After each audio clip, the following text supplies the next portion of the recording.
महाराष्ट्र में गहराया सियासी संकट। घोटाले मामले में राउत को ईडी ने किया तलब। डिप्टी स्पीकर की ओर से दिए गए नोटिस पर कोर्ट ने लगाई रोक।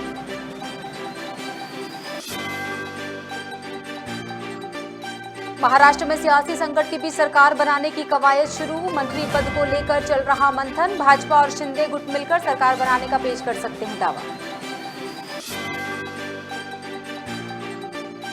सीएम शिवराज सिंह चौहान ने कांग्रेस पर साधा निशाना। कहा, अब कमलनाथ का जनता के बीच कोई आधार नहीं। कमलनाथ अब ट्विटर खेलते हैं। छत्तीसगढ़ के सीएम भूपेश बघेल का आज से 3 दिवसीय दौरा शुरू। कोरिया जिले के भरतपुर विधानसभा से होगी शुरुआत। वनांचल क्षेत्र में आम जनमानस से करेंगे मुलाकात। और छत्तीसगढ़ में त्रिस्तरीय पंचायत उपचुनाव आज। केल्हारी पंचायत में सरपंच पद के लिए मतदान जारी। केल्हारी तहसील ऑफिस को बनाया गया स्ट्रांग रूम।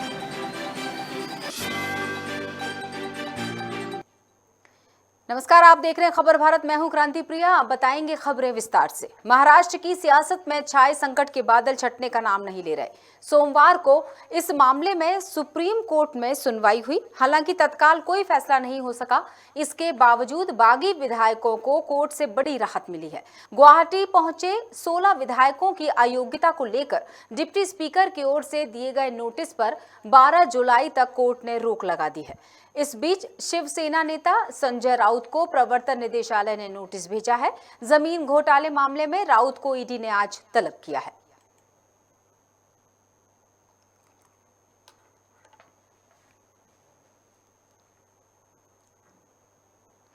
महाराष्ट्र में जारी राजनीतिक उथल-पुथल के बीच भारतीय जनता पार्टी ने सरकार बनाने की कवायद शुरू कर दी है।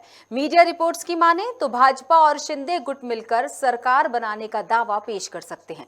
हालांकि अभी मंत्री पद को लेकर मंथन चल रहा है।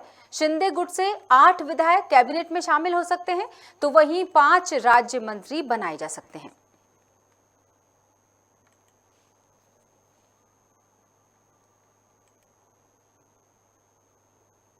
मध्य प्रदेश के मुख्यमंत्री शिवराज सिंह चौहान पन्ना पहुंचे, जहां उन्होंने रामलीला मंच से जनता को संबोधित किया। वहीं कार्यक्रम के बाद सीएम ने नगर पालिका परिषद के समस्त भाजपा प्रत्याशियों को जिताने के लिए रोड शो पर भी निकले। इस दौरान सीएम काफिले के आगे सैकड़ों पुलिसकर्मी नजर आए। वहीं पत्रकारों से चर्चा करते हुए सीएम ने नगर में जल संकट की समस्या को जल्द दूर करने की बात कही। इसके बाद कांग्रेस पर निशाना साधते हुए कहा कि कमलनाथ अब ट्विटर खेलते हैं। जनता के बीच उनका कोई आधार नहीं है। साथ ही ये भी कहा कि अब कार्यकर्ता भी उनके कार्यक्रमों से गायब हो गए हैं। से लोगों को संबोधित कर रहे हैं, आप जमीन पर उतर के जनता के पास जा रहे हैं, क्या कहेंगे? अब वो तो ट्विटर खेलते हैं, जनता में कोई आधार है नहीं। कल सागर में ही जनता नहीं आई, कार्यकर्ता भी गायब हो गए, तो अब ट्विटर ही खेलेंगे। और मामा जी, जल संकट पे क्या कहेंगे? जल संकट पे उसको दूर करेंगे जरूर। अभी वर्तमान स्थिति में तो परिवहन और बाकी जो व्यवस्था आवश्यक है वो सब करेंगे। छत्तीसगढ़ के मुख्यमंत्री भूपेश बघेल आज से 3 दिवसीय दौरे पर हैं और बता दें कि कोरिया जिले की भरतपुर विधानसभा से सीएम बघेल का दौरा शुरू होगा। दौरे के दौरान सीएम विधानसभा के बहरासी, रजौली और रामगढ़ में जन चौपाल लगाएंगे। साथ ही वनांचल क्षेत्र में आम जनमानस से मुलाकात करेंगे। सीएम भूपेश बघेल के दौरे को देखते हुए प्रशासन ने सुरक्षा के पुख्ता इंतजाम कर रखे हैं।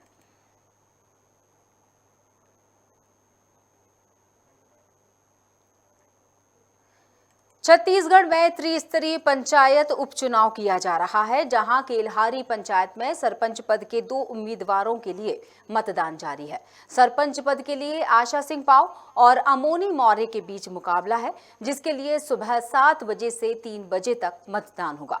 इसके लिए ग्राम पंचायत केल्हारी में 2 मतदान केंद्र बनाए गए हैं। अभी तक शांतिपूर्ण तरीके से मतदान किया जा रहा है। केल्हारी तहसील ऑफिस को स्ट्रांग रूम बना दिया गया है। मतदान केंद्र पर तहसीलदार और चुनाव प्रभारी दोनों ही मौजूद रहे।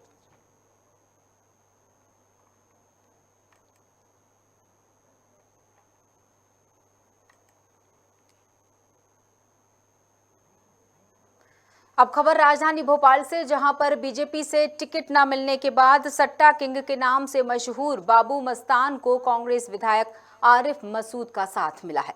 दरअसल कांग्रेस ने गुंडे बदमाश जुआरियों को टिकट देने पर बीजेपी को घेरा था, जिसके बाद पार्टी ने वार्ड 40 से बाबू मस्तान का टिकट बदला था। इस बीच वार्ड 40 में कांग्रेस उम्मीदवार आबिद मुबारक के कार्यालय में उद्घाटन करने पहुंचे बाबू मस्तान का आरिफ मसूद ने जोरदार स्वागत किया है।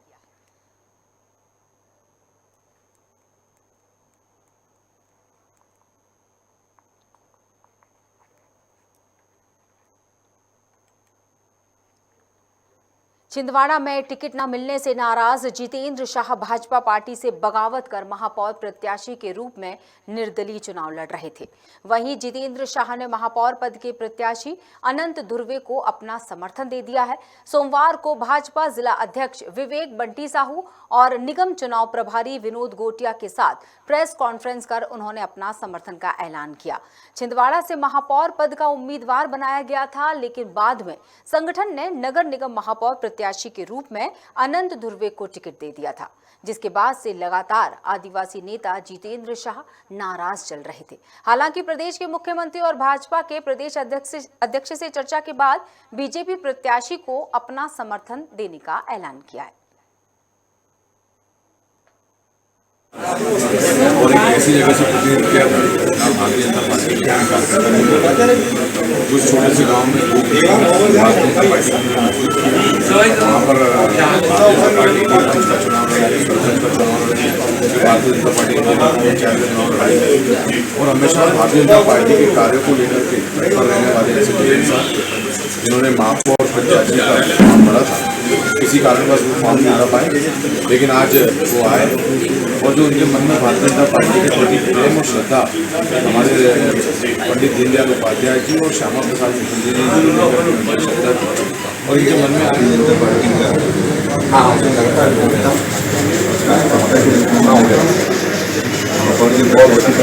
किया था और मैं भारतीय जनता पार्टी के जो पंचनिष्ठा है या दीनदयाल उपाध्याय जी का और डॉक्टर श्यामा प्रसाद मुखर्जी की जो पार्टी है, आज निश्चित रूप से जो संगठन तैयार किया गया है, मेरे द्वारा जो नामांकन व्यक्त किया गया था, नामांकन पत्र गया था, तो मेरा ऐसा व्यक्तिगत जो आकांक्षाएँ उन आकांक्षाओं को पूरा करने के लिए मैंने संगठन के माध्यम से बात को रखा था। पिछली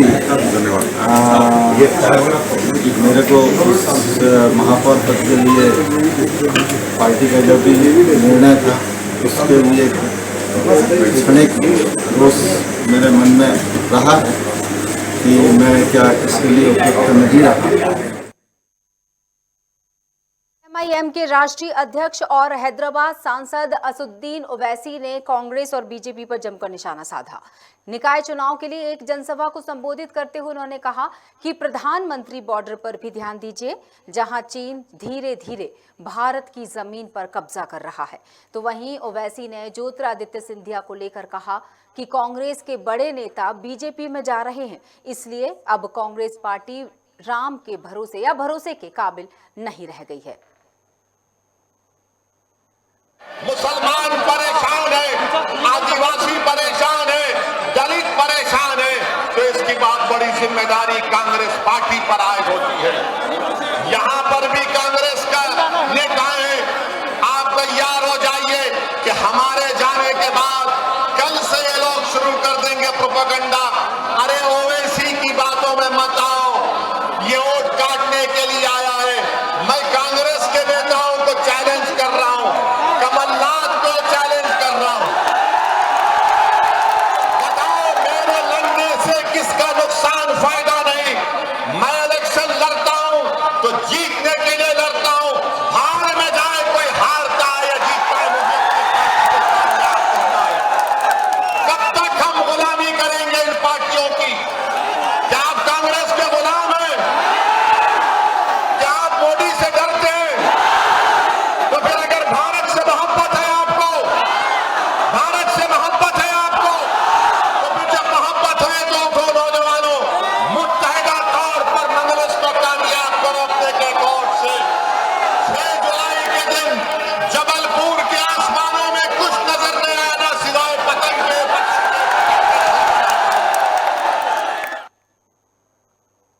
और चलिए हम चर्चा करेंगे मोहम्मद शरीफ से। जबलपुर से खबर भारत के संवाददाता हमारे साथ फोन लाइन पर जुड़े हैं। क्या कहना चाहेंगे शरीफ, इनका दौरा यानी कि नगरीय निकाय चुनाव 2022 में दूसरे राजनीतिक दल की जो एंट्री हुई है, जो दमखम दिखा रहे हैं कांग्रेस और बीजेपी के लोगों पर, जो तंज कसते नजर आए? बिल्कुल, मैं आपको बता दूं, जिस तरीके से ऑल इंडिया मजलिस इत्तेहाद मुस्लिमीन के MIM के राष्ट्रीय अध्यक्ष हैदराबाद के सांसद असदुद्दीन ओवैसी का जो है सोमवार को जबलपुर आगमन हुआ था, जिसके चलते उन्हें यहाँ पर नगरीय निकाय चुनाव में MIM पार्टी के 7 कैंडिडेट जो यहाँ पर जबलपुर में चुनाव के उसमें खड़े हुए हैं, जिनकी जनसभा करते हुए, संबोधित करते हुए यहाँ पर बीजेपी और कांग्रेस पे निशाना साधा है। वहीं पर उन्होंने कांग्रेस को बोला है कि कांग्रेस जो है अब प्रदेश से, देश से कांग्रेस जो पार्टी वो खत्म हो चुकी है, कांग्रेस का वर्चस्व नहीं रखा है। नहीं, वही उन्होंने कांग्रेस को ये भी कहा है कि कांग्रेस जो है हमेशा मुसलमानों का इस्तेमाल करती है, मुस्लिम वोटों का इस्तेमाल करती है, जिसमें मुस्लिमों को यूज करके उनका पिछड़ापन, इस तरीके के उन्हें बयान दिया है। वही उन्होंने बीजेपी पे भी निशाना साधा है कि बीजेपी जो है प्रधानमंत्री नरेंद्र मोदी जो है निपुण शर्मा को लेकर उसने बयान देते हुए उन्होंने कहा कि प्रधानमंत्री जो है निपुण शर्मा को बचाने की कोशिश कर रहे हैं, उनकी गिरफ्तारी अभी तक क्यों नहीं की गई है। वही मैं आपको बता दूं, ओवैसी के जबलपुर आगमन से कहीं ना कहीं जो है सरगर्मी तेज हो चुकी है कि आने वाले विधानसभा चुनाव में भी इसमें काफी जो है ओवैसी के आने से काफी कांग्रेस को इसमें जो है नुकसान देखने को पड़ सकता है। वही अगर हम नगरीय निकाय चुनाव की बात करें तो नगरीय निकाय चुनाव में भी जो कांग्रेस के जो प्रत्याशी यहाँ पर खड़े उनको भी नुकसान देख सकते, क्योंकि जहाँ पर जिस एरिया में इन्होंने सभा को संबोधित किया था वो कांग्रेस का गढ़ माना जाता था, क्योंकि वो पूरा मुस्लिम क्षेत्र है और वहीं पर जो उनके 5 कैंडिडेट हैं जो पूर्व विधानसभा क्षेत्र से नगरीय निकाय चुनाव लड़ रहे हैं। जी बिल्कुल, लेकिन इस बात को भी नजरअंदाज नहीं किया जा सकता कि भोपाल में ओवैसी की पार्टी महापौर का प्रत्याशी ही नहीं खड़ा कर पाई। बिल्कुल, जिस तरीके से मैं बताऊं कि भोपाल और जबलपुर भी महापौर प्रत्याशी के यहाँ खड़े की अगर बात करें तो मध्य प्रदेश में MIM पार्टी ने कुछ 6 से 7 जिलों में जो है नगरीय निकाय चुनाव अपने नगरीय निकाय चुनाव में कैंडिडेट खड़े करी है। लेकिन कहीं ना कहीं बात करें महापौर की तो साफ तौर पे ओवैसी का यही कहना था कि जब पूरे MP में हम जब अपनी पार्टी के प्रत्याशी को खड़े करेंगे तो तब जाके जो है महापौर प्रत्याशी भी वो उतारने की बात कही थी। बिल्कुल, और मध्य प्रदेश का दौरा शायद कई मायनों में ओवैसी के लिए भी खास है, पार्टी के लिए भी खास है। और जिस तरह से 30 जून को अब वो इंदौर भी जाने वाले हैं, यानी एक पूरी रणनीति बनाकर ये पार्टी का प्रतिनिधित्व करते हुए आए हैं ओवैसी। हाँ बिल्कुल, जिस तरीके से ओवैसी जबलपुर में आए और यहाँ पर अपने पक्ष में जनसभा को संबोधित किया है तो कहीं ना कहीं साफ तौर पे जो है सरगर्मी ऐसी तेज है कि भाजपा और कांग्रेस में काफी जो है काफी चर्चा का माहौल बना हुआ है, क्योंकि उनके आने से कई ऐसे बयान भी सामने आते हैं जिसमें एक मुस्लिम वोट में सेंध लगाने की बात कही जाती है। तो कहीं ना कहीं जो है पूरा जो है मामला मुस्लिम वोट को साधने में बात कही जा रही है। जी जबलपुर की अगर अकेले बात करें हम लोग तो AIMIM में इन्होंने जो है 7 वार्डों में उतार दिए प्रत्याशी। जी हाँ बिल्कुल, जबलपुर में अगर हम बात करें तो जबलपुर के 7 वार्डों में जो है इन्होंने अपना पार्षद प्रत्याशी उतारा है, जिसमें से रविनाथ टैगोर वार्ड है, जिसमें से जो पूरे जो 7 वार्ड है जो पूरे जो है कांग्रेस के गढ़ माने जाते हैं। बिल्कुल, हाँ आपने सही भी कहा कि मुस्लिम बाहुल्य वार्ड माने जाते हैं ये 7। तो यानी अब ये देख सकते हैं शायद एक इस पार्टी के लिए उम्मीद कह सकते हैं कि शायद ये 7 वार्ड वे अपने अंडर में कर पाए। बिल्कुल, अगर हम बात करें कल की जनसभा को संबोधित करने के बाद तो कहीं ना कहीं MIM की अगर एक अनुमान लगाया जा रहा है कि जनसभा को संबोधित करने के बाद साफ तौर पे MIM की 1 से 2 सीट निकालने का अनुमान भी लगाया जा रहा है, जिससे कांग्रेस के प्रत्याशी को जिससे नुकसान देखना पड़ सकता है।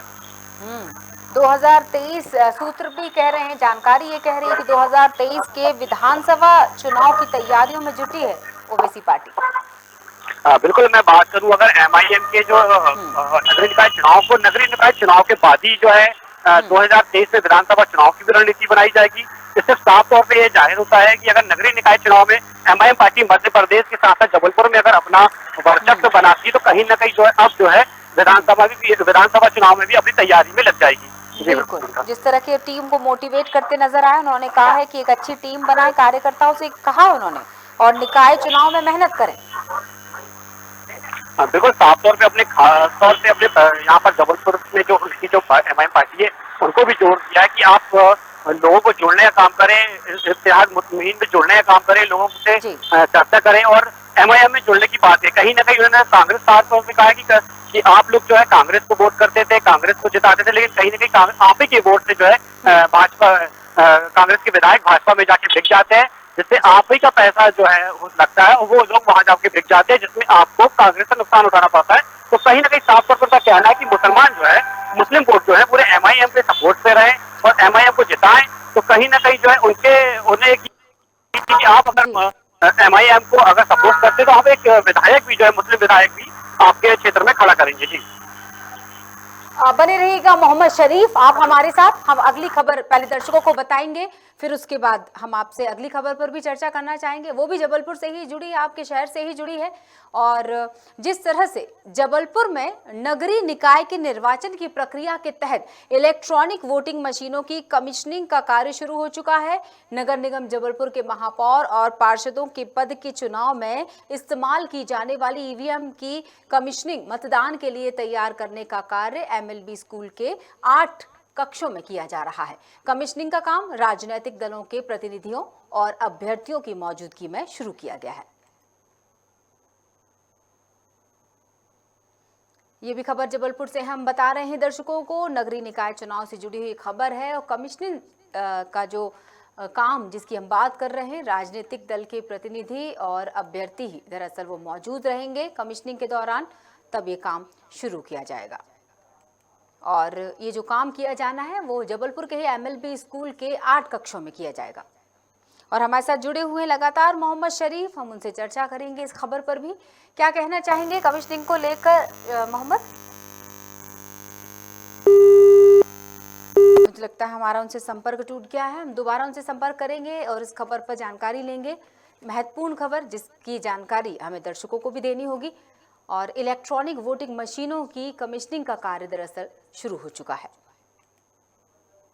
इस वक्त भी हम आपको जबलपुर की खास खबर बता रहे हैं, जहां नगरीय निकाय के निर्वाचन की प्रक्रिया पर बात की जा रही है और इसके तहत इलेक्ट्रॉनिक वोटिंग मशीनों की कमीशनिंग का कार्य शुरू हो चुका है। नगर निगम जबलपुर के महापौर और पार्षदों के पद के चुनाव में इस्तेमाल की जाने वाली EVM की कमीशनिंग मतदान के लिए तैयार करने का जो काम है वो MLB स्कूल के 8 कक्षों में किया जा रहा है। और इसी के साथ हम अब आगे बढ़ेंगे। बात खातेगांव जनपद क्षेत्र के ग्राम पंचायत काकरिया की, जहां पंचायत चुनाव को लेकर 2 पक्षों में विवाद हो गया। बताया जा रहा है कि विवाद का कारण पंचायत चुनाव में हारे हुए प्रत्याशी के गुर्गे के द्वारा जीते हुए प्रत्याशी के सदस्यों को डंडे से पीटना है। मामले में पुलिस ने फरियादी की शिकायत पर आरोपी के खिलाफ मामला दर्ज कर लिया है, लेकिन आरोपी की गिरफ्तारी अभी भी नहीं हुई। इससे नाराज फरियादी पक्ष पुलिस थाने में पहुंचकर आरोपी की जल्द से जल्द गिरफ्तारी की मांग कर रहे हैं। हालांकि पुलिस ने सभी आरोपियों को गिरफ्तार कर लिया, ऐसी सूत्रों से खबर आई है। जो भी पंचायत चुनाव हुआ हमारे काकरिया में जी, उसमें परशुराम जी तेतरवाल ये सब चुनाव लड़े, वो हार गए। वो देवीलाल ओलन जीत गए वहाँ पे जाट समाज। तो उनको ऐसा लगता है हम लोगों ने वोट नहीं दिया। इस कारण से हम सब रात को बैठे हुए थे वहाँ पे, 10 साढ़े 10 बजे रात तक गाँव में बैठते ही है। वहाँ पे आके गाली गलौज की, जो लोग बैठे थे सबको मारा वहाँ पे लकड़ियों से। घर माता महिलाओं के साथ भी उन्होंने अभद्र व्यवहार किया, उन लोगों ने तोड़फोड़ भी की उन लोगों ने वहाँ पे। कल रात्रि 11 बजे की घटना है। काकरिया ग्राम पड़ता है, थाना क्षेत्र खातेगांव में। वहाँ पर अशोक पिता गोविंद चौग है, इनका ये कहना था कि रात में कुछ लोग संदीप जाट, अभिषेक जाट, रितेश जाट और विश्राम कोरबू समाज के 4 लोग हैं। चुनाव संबंधी किसी रंजिश पैसे इन लोगों के द्वारा इनके साथ मारपीट की गई।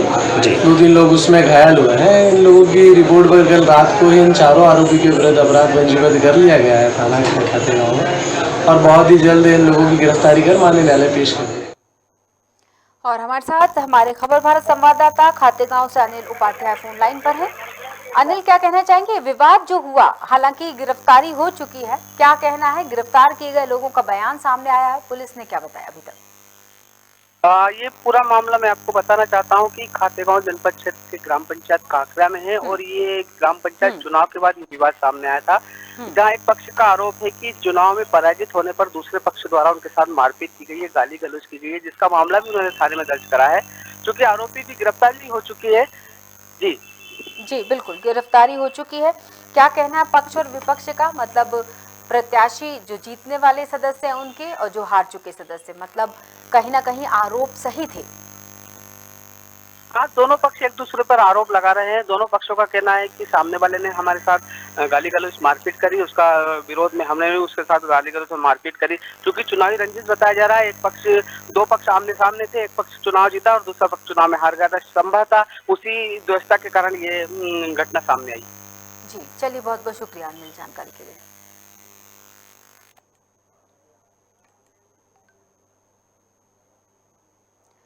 राजगढ़ के रामपुरिया मतदान केंद्र पर लूट करने वाले मुख्य 8 आरोपियों को पुलिस ने गिरफ्तार कर लिया है। मामले के कई आरोपी अभी फरार चल रहे हैं। ये जानकारी जिला कलेक्टर हर्ष दीक्षित और एसपी अवधेश कुमार गोस्वामी ने प्रेस वार्ता कर दी।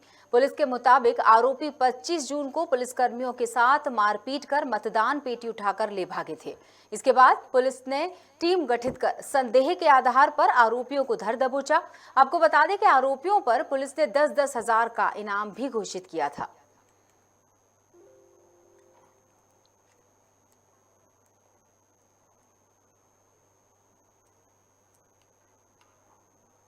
जारी है, उनको भी वहाँ पे डिप्लॉय करेंगे और उसके पहले भी लगातार लोगों से संपर्क करके लगातार ये जो बाउंड ओवर की कार्रवाई जो जिले में चल रही है,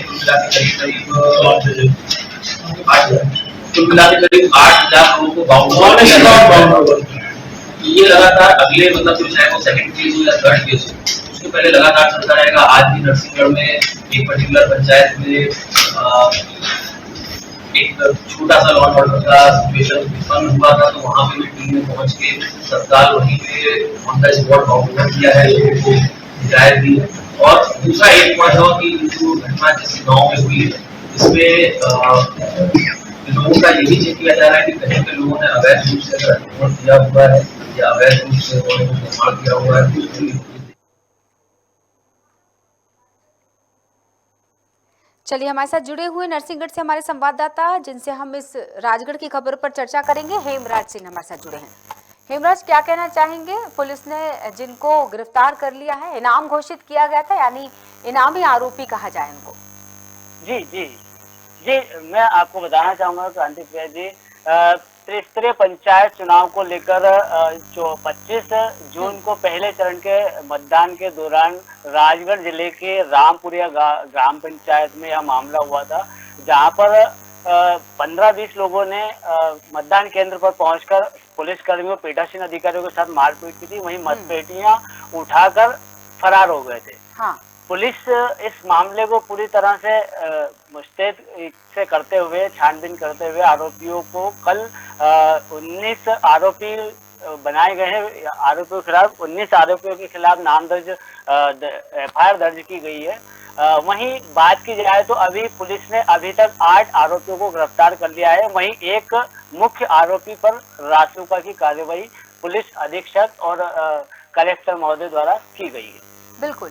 अब दूसरा महत्वपूर्ण सवाल ये उठता है हेमराज, क्या ये जानकारी हमें मिली है कि जो मतपेटी लेकर भागे थे आरोपी, उनको तो गिरफ्तार कर लिया गया है, लेकिन उस पेटी को डिस्टर्ब किया गया हो, यानी उसके अंदर जितने भी वोट थे उनको डिस्ट्रॉय किया गया हो, नष्ट किया गया हो, उनके साथ छेड़छाड़ की गई हो, इसका मतलब दोबारा मतदान होना चाहिए क्या उस क्षेत्र में? क्या इस तरह की कुछ खबरें आई हैं? जी, मैं बताना चाहूंगा, उस वहाँ पर वो उस दिन जो घटना हुई थी उसको लेकर मतदान निरस्त कर दिए गए थे।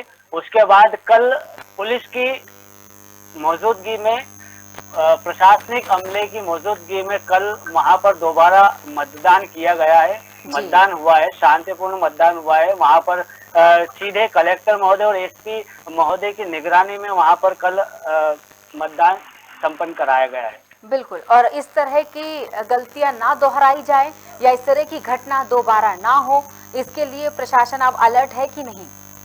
जी, आपको मैं बताना चाहूंगा कि इस घटना को लेकर पिछले अभी 2 चरण बाकी हैं। एक 1 जुलाई को होना है और दूसरा 8 जुलाई को दूसरे चरण में यहाँ मतदान, तीसरे चरण में मतदान यहाँ होना है। उसको लेकर प्रशासन ने सख्त गाइडलाइन और सख्त कार्रवाई करते हुए प्रशासनिक अमले सहित वहां पर निगरानियां बढ़ाई गई है और प्रशासनिक तैयारियां और तेज कर दी गई है। बिल्कुल।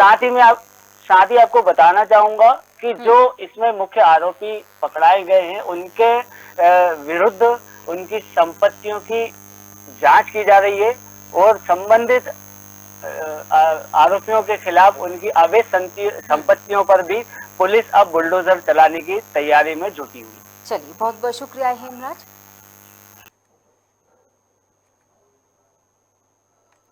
आरंग नया रायपुर सतनाम सेना इकाई की मासिक बैठक ग्राम कोटरा भाटा में संपन्न हुई। धर्मगुरु युवराज खुशवंत साहिब की उपस्थिति में बैठक की गई। इसमें सतनाम सेना के विस्तार पर चर्चा की गई। गुरु खुशवंत साहिब ने सतनाम सेना के समस्त पदाधिकारी को निर्देशित किया और कहा कि सप्ताह में कम से कम एक दिन पूरा समय दें और किसी एक गांव में जाकर कम से कम 50 सदस्य बनाएं। साथ ही गुरु घासीदास के उपदेश की शपथ दिलाते हुए सात्विक जीवन जीने के लिए प्रेरित करें और गांव-गांव का दौरा करके समस्त युवा साथी, माताएं, हमारी बहनें सभी को जोड़ना है और जोड़ के उनके हक अधिकार के लिए हम सबको जागरूक करना है और एक सामाजिक जागरूकता स्थापित करने के लिए सभी को दिशा निर्देश दिया गया। और आगामी बैठक हमारे रायपुर जिला का जिला स्तरीय बैठक रायपुर हुआ सतनाम भवन आर्चर्स नगर में रखा गया है 12 बजे समय दिनांक 23 जुलाई को। उसमें भी मीडिया के माध्यम से संदेश देते हैं कि समस्त हमारे सतनाम सेना के पदाधिकारीगण, समस्त सदस्यगण और समस्त मानव समाज को वहाँ पहुँचना है और पहुँचकर सामाजिक संगठन, सामाजिक ताकत, एकता को स्थापित करना है। साहिब सतनाम साहिब आपका पूरा परिचय। और चलिए, इस खबर के साथ बुलेटिन में फिलहाल इतना ही। बने रहिए खबर भारत के साथ। नमस्कार।